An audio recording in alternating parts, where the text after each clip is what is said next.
آج پیمرا کی جانب سے ٹیلی ویژن چینلز کو ہدایات کی گئی ہیں کہ وہ سنسنی خیزیت سے گریز کریں اور ایک مثبت رول ادا کریں۔ شاید پیمرا کا یہ ہدایت نامہ حالیہ دنوں میں میڈیا اور حکومت کے درمیان تناؤ کی کیفیت کا شاخسانہ ہے۔ یاد رہے کہ وزیر اعظم عمران خان کی 2 روز قبل صحافیوں اور اینکر پرسن سے ملاقات کے دوران کچھ تلخ جملوں کا تبادلہ بھی ہوا تھا۔ وزیر اعظم عمران خان نے اپنی اس ملاقات کے دوران اس بات کا اعتراف کیا کہ صوبوں نے لاک ڈاؤنز کرنے کا فیصلہ میڈیا کے پریشر کے تحت کیا۔ بعد ازاں یہ بھی دیکھا گیا کہ حکومت نواز اکاؤنٹس نے ان صحافیوں پر بے تحاشا تنقید کی جنہوں نے عمران خان صاحب سے سخت سوالات کیے تھے، یہاں تک کہ 2 روز تک حرامی میڈیا کا ایک ٹرینڈ بھی ٹویٹر پر جاری رہا۔ سوچنے کی بات تو یہ ہے کہ اگر میڈیا نے حکومتی اہلکاروں پر یہ پریشر نہ ڈالا ہوتا تو کیا پنجاب، خیبر پختونخوا اور بلوچستان بر وقت حفاظتی اقدامات اٹھانے کا فیصلہ کرتے یا کروڑوں عوام کو کرونا وائرس کے رحم و کرم پر چھوڑے رکھتے؟ عمران خان صاحب سے اس ملاقات میں رؤوف کلاسرا نے میر شکیل الرحمان کی گرفتاری اور جیل بندی کا سوال بھی اٹھایا۔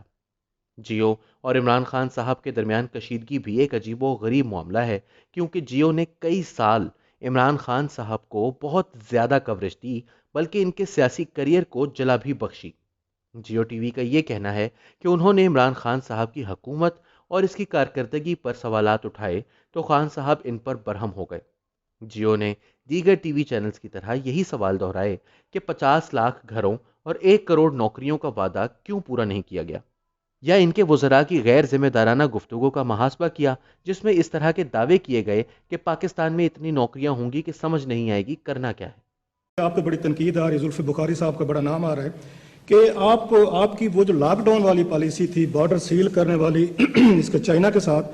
آپ وہ یہ کام ایران کے بارڈر پہ نہیں کر سکتے، میڈیا کو ٹائٹ کرنے کے لیے لاز لائے گئے۔ اس کے بعد میر شکیل الرحمان صاحب کو ہم نے دیکھا کہ وہ بھی آپ کے ذہن میں تھا کہ ہم نے ان کو گرفتار کرنا ہے۔ ڈاکٹر دانش کا آ رہا ہے کہ ان کا پروگرام جو ہے آپ کی حکومت نے بند کروایا ہے، اگین زلفی بخاری صاحب کے حوالے سے۔ آپ کی ایک میڈیا کے ساتھ لڑائی ہے، آپ کی سیاست دانوں کی تو چلو وہ جینون ہے، وہ بنتی ہے، تو ایران کے بارڈر کے حوالے سے آپ کی دیگر سٹیپس، ہمیں 2-3 مہینے ٹائم تھا بڑا آپ کے پاس، جو میرا خیال ہے یوٹیلائز ہونا چاہیے تھا، اور وہ یوٹیلائز نہیں ہوا۔ بہت شکریہ۔ اچھا رؤف، دیکھیں بات سنیں،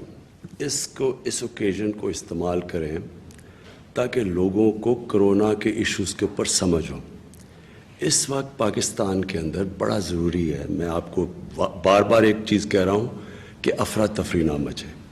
آپ یہ ساری جو چیزیں نام لے کے آ رہے ہیں لوگوں کے اور میڈیا کے اوپر، میں پہلے ایک میڈیا کے اوپر آپ کو بات کہتا ہوں۔ جس طرح کی میڈیا کو پاکستان میں آزادی ہے، میں چیلنج کرتا ہوں آپ کو کسی مغربی ڈیموکریسی میں مجھے بتا دیں۔ میں مغربی کی ڈیموکریسی کو سمجھتا ہوں، میں نے اپنی زندگی کے 20 سال یا گرمیاں وہاں گزاری ہوئی ہیں۔ مجھے پتہ ہے کہ آپ اگر اس طرح کی باتیں، جس طرح کی یہاں ایلیگیشنز لگتی ہیں، آپ مغرب میں کریں، جس طرح کے وہاں لائبل لاز ہیں، جو آپ کو فائنز ہوں گے، آپ کے اخبار بند ہو جائیں گے یا آپ کی جو چینلز ہیں وہ بند ہو جائیں گی۔ اس لیے میرے سے میڈیا کی اس وقت بات نہ کریں، بات کریں کرونا کی۔ چائنا کے اندر بڑا زبردست کنٹرول تھا، انہوں نے باقاعدہ ہم ان ٹچ رہے، میں نے پریزیڈنٹ شی سے خود بات کی اس کے اوپر، وہ مسلسل انہوں نے ہمیں بتاتے رہے کیا ہو رہا ہے، بچوں کا کیا حال ہے، کیا کنٹرولز کر رہے ہیں، اور چائنا سے ایک مریض نہیں آیا۔ ایران میں کیا ہوا؟ جب تافتان کے اندر لوگ آئے تو بدقسمتی ہماری یہ ہے کہ ہم ایران سے بھی ان ٹچ تھے، لیکن مسئلہ یہ ہوا کہ ایران میں جس طرح جب پھیلی تو ایران اس سے اس طرح ڈیل نہیں کر سکا جس طرح چائنا نے کیا، نہ ان کی پتہ نہیں سینکشنز کی وجہ سے، جو بھی وجہ ہے، ایران کے پاس نہ وہ کنٹرولز تھے نہ وہ وسائل تھے، وہ آ کے بیٹھ گئے تفتان بارڈر کے اوپر۔ اسی طرح ارشاد بھٹی صاحب، جو عمران خان کو اقتدار میں لانے کی بھرپور مہم کا حصہ رہے، انہوں نے بھی وزیر اعظم سے سخت سوالات کر ڈالے۔ تو جو آپ کا جب سے کرونا ہے، آج آپ نے کرفیو کی بات کی، آپ نے کبھی کرفیو کی اپنی پہلی آپ نے تقریر فرمائی جس میں ہمیں آپ نے کرونا بتایا کہ کرونا کیا ہوتا ہے، دوسری آپ نے تقریر فرمائی جس میں آپ نے بتایا کہ لاک ڈاؤن کی تعریف کیا، لاک ڈاؤن ہمیں کیا ہوتا ہے، آپ نے کرفیو کی، کرفیو کا تو کوئی بھی حق میں نہیں تھا۔ صوبے علیحدہ چل رہے ہیں، وزیر اعظم پاکستان علیحدہ چل رہا ہے، مرکز علیحدہ چل رہا ہے، آپ کی 48 گھنٹے کے بعد